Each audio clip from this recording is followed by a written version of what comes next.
Ассаламу алейкум достар, менің каналыма қош келдіңіздер. Бүгін сіздерге өте оңай әрі тиімді жолдармен жасалатын салаттың рецептісімен бөлісетін боламын. Менімен бірге болыңыздар. Видеоның соңына дейін көріп, каналыма тіркелуді ұмытпаңыздар. Ең алдымен бізге қара өрік қажет болады. Осылай мен 4-1 етіп турап алдым. Өздеріңіз қалауларыңыз бойынша қара өрікті қоспасаңыздар да болады, бірақ қоссаңыздар біраз салаттың дәмін келтіреді.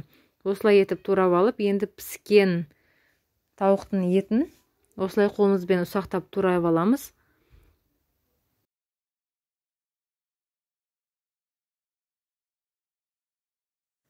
Енді жаңғағымызды тақтайшаға қойып, пышақтың көмегімен осылай турап аламыз.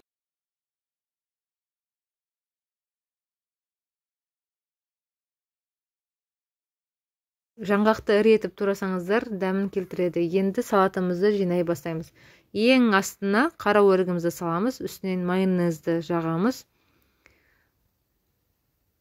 Сосын оның үстінен піскен тауық етімізді салып, кішкене үстіне тұз себеміз. Сосын үстінен тағы майонез жағамыз.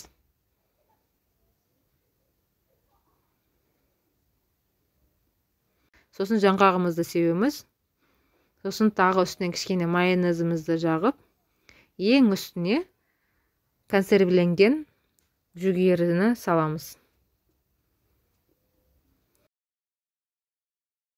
Оның үстінен майонезімізді жағып, осылай қасықтың көмегімен шет-шетін дұрыстап шығамыз. Достар, қонақ келгенде осылай тез жасап берсеңіздер болады. Отбасыларыңызға, қонақтарыңызға, достарыңызға осылай жасап беріңіздер. Егер де видео ұнап жатса, менің каналыма тіркеліп, лайктарыңызды басып, комментарий жаза кетіңіздер. Көргендеріңізге рахмет, сау болыңыздар.